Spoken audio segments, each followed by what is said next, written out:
Bharti coaching classes में आपका स्वागत है। आज हम बात करेंगे कुछ और वन लीनियर क्वेश्चंस की।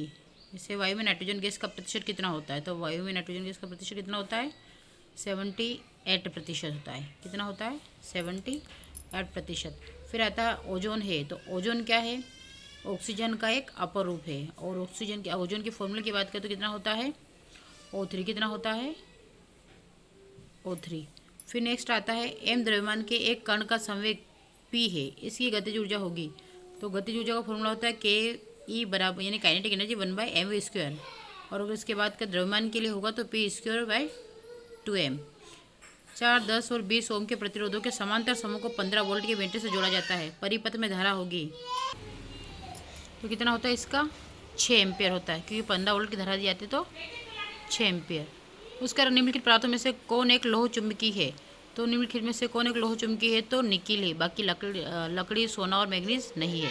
ध्वनि की चालकता होती है सबसे ज़्यादा आपको दिख रहा है किस में होगी, तांबे में, क्योंकि 3750 मीटर प्रति सेकेंड। और जल की बात करें तो जल में होती है 1480 मीटर प्रति सेकेंड, निर्वात में 0 मीटर प्रति सेकेंड, और वायु में होगी 343 मीटर प्रति सेकेंड, अर्थात 20 डिग्री सेल्सियस। जब कांच की छड़ को रेशम से रगड़ते हैं तब इस पर किस प्रकार का आवेश उत्पन्न होता है, तो प्लस आवेश, क्योंकि यहाँ से एक उदासीन होता है, यहाँ से एक इलेक्ट्रॉन जब निकलता है, यानी कि इलेक्ट्रॉन निकलने पर ये क्या होता है, धनावेश जनरेट हो जाता है। क्योंकि इलेक्ट्रॉन यानी कि नेगेटिव, तो नेगेटिव वाला पोर्शन चला जाएगा तो पॉजिटिव वाला बचेगा, इसलिए कांच की छड़ धनात्मक होगी। फिर आता है एक घूमते हुए समतल दर्पण पर आपतित किरण 60 डिग्री का कोण बनाती है, तो परावर्तन कोण, तो आपको पता है कि आपतन कोण का मान परावर्तन कोण के मान के बराबर होता है, तो आपतित किरण परावर्तित किरण के बराबर होगी। अगर आपतित किरण 60 डिग्री का कोण बनाएगी तो परावर्तन कोण कितना होगा, 60 डिग्री का। क्लियर है।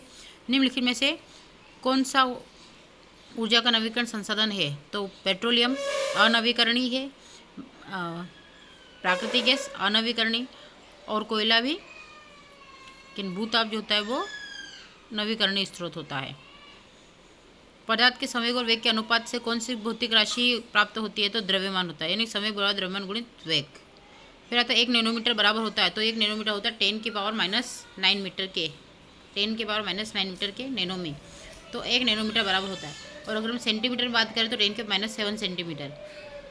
किसने एक्स किरणों का आविष्कार किया था, तो रोएंटजन। एक्स किरणों के लिए इन्हें भौतिकी का पहला नोबेल पुरस्कार भी मिला था, किसे, रोएंटजन को, विलियम बोलते हैं ना, विलियम रोएंटजन। कौन सा एक प्राकृतिक रेशा नहीं है, तो एक्रिलिक जो होता है सिंथेटिक रेशा है, बाकी सिल्क, कॉटन और जूट जो होता है प्राकृतिक रेशे होते हैं। अदरक रूपांतरण है, तो अदरक जो होता है वो तने का रूपांतरण है। अब सत्य फल उत्पन्न होते हैं, तो सत्य फल उत्पन्न कहाँ से होता है, अंडाशय से, ओवरी से उत्पन्न होते हैं। क्लियर है।